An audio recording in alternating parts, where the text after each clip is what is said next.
Jokowi serahkan semuanya kepada Cina. Gak habis pikir dengan pemerintahan sekarang ini yang condongnya kepada Cina. Ada apa sih dengan Cina? Semua harus Cina. Pembangunan, investasi sampai ngutang pun dengan Cina. Dan yang paling terbaru adalah Cina akan merencanakan pembangunan fasilitas militer di Indonesia. Gila nggak tuh? Bayangin, negara kita bisa saja diintai oleh para militer Cina, baik secara ekonomi, politik, dan ketahanan negara. Dan bisa saja pada suatu saat mereka mulai menyelinap masuk secara perlahan di semua sektor pemerintahan dan menggerogoti sendi-sendi negara ini. Dan kita sebagai rakyat wajib curiga akan hal ini. Dan sepantasnya kita harus bersiap jika hal yang tidak diinginkan akan terjadi di negeri ini. Sebagai salah satu contoh yang nyata adalah Sri Lanka, yang harus rela dan menangis menyerahkan pelabuhan strategisnya kepada Cina pada tahun 2017 silam, karena mereka tidak dapat melunasi utangnya kepada perusahaan-perusahaan Cina. Kejadian itu adalah salah satu contoh bagaimana negara-negara yang berutang kepada Cina dapat memaksa negara yang berutang dengan mereka untuk menandatangani atau menyetujui wilayah nasional mereka diambil alih jika mereka tidak dapat membayar utang atau tidak dapat memenuhi kewajiban kepada negara tirai bambu tersebut. Hal tersebut dijuluki strategi diplomasi perangkap utang. Ngeri nggak? Bisa dibayangkan jika pemerintah terus menambah utangnya dengan Cina. Bisa saja hal yang terjadi pada Sri Lanka akan terjadi juga pada negeri kita ini. Para ekonom senior dan para pakar politik baik dalam negeri maupun luar negeri sudah mengingatkan akan bahayanya jebakan Cina dalam bentuk utang. Kekhawatiran besar Indonesia terjebak utang Cina sebenarnya sudah ramai diingatkan pada Jokowi sejak periode pertama hingga saat ini. Karena Indonesia saat ini juga berada di dalam tahapan jebakan tersebut. Sejak terpilihnya jadi presiden sejak 2014 lalu, faktanya Jokowi hanya terfokus pada pembangunan infrastruktur. Dengan misinya ini Jokowi tak segan-segan menggandeng Cina sebagai investornya. Dan dari sinilah awal mula Cina menjadi penguasa utang di Indonesia.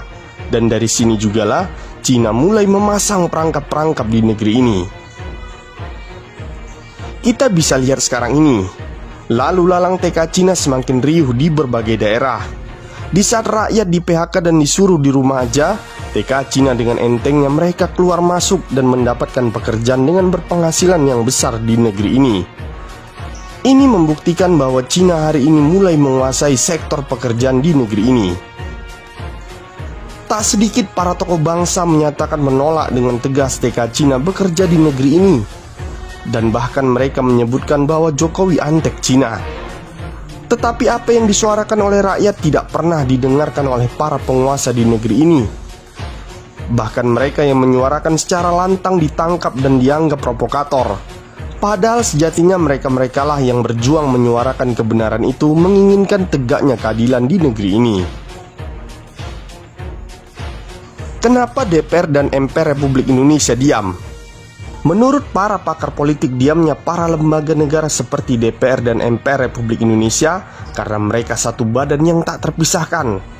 Maka tak akan ada yang berani menentang hal tersebut, terkecuali parpol-parpol oposisi yang memang selalu menentang kebijakan-kebijakan yang ngawur dari rezim ini. Selain angka investasi dan utang yang terus meroket, Peraturan Presiden Nomor 20 Tahun 2018 tentang penggunaan tenaga kerja asing yang langsung ditandatangani oleh Presiden Joko Widodo atau Jokowi Maret lalu juga menimbulkan kontroversi di tengah publik. Sebab kebijakan tersebut dianggap memberikan kelonggaran para pekerja asing khususnya Cina untuk merebut pasar kerja lokal.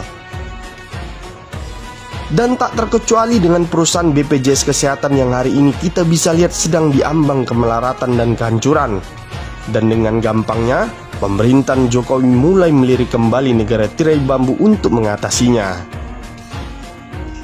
Kesimpulannya adalah, apa yang menjadi masalah di negeri ini solusinya hanya Cina. Seolah rezim ini tidak mempunyai kemampuan dalam mengembangkan potensi yang ada di bumi ibu pertiwi ini. Utang merupakan sandaran utama mengatasi setiap kesulitan saat ini. Dan jika sandaran itu tumbang atau dicabut oleh pemiliknya, maka tunggulah kehancuran negeri ini. Terima kasih sudah menonton video ini. Semoga informasi yang kita suguhkan bermanfaat untuk kita semua. Dan jangan lupa untuk di like, share, dan subscribe ya. Terima kasih.